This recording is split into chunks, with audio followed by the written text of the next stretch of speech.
peserta yang kedua yang akan menyanyikan sebuah lagu Pun Pinom Kizalan, dan beliau merupakan seorang pendidik.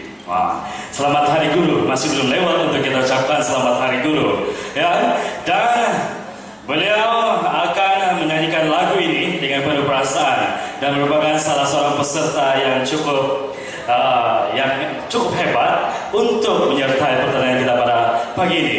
Majlis dengan segala hormatnya menjemput peserta yang kedua, Betty John Tino. Sebagai tepukan gemuruh untuk beliau.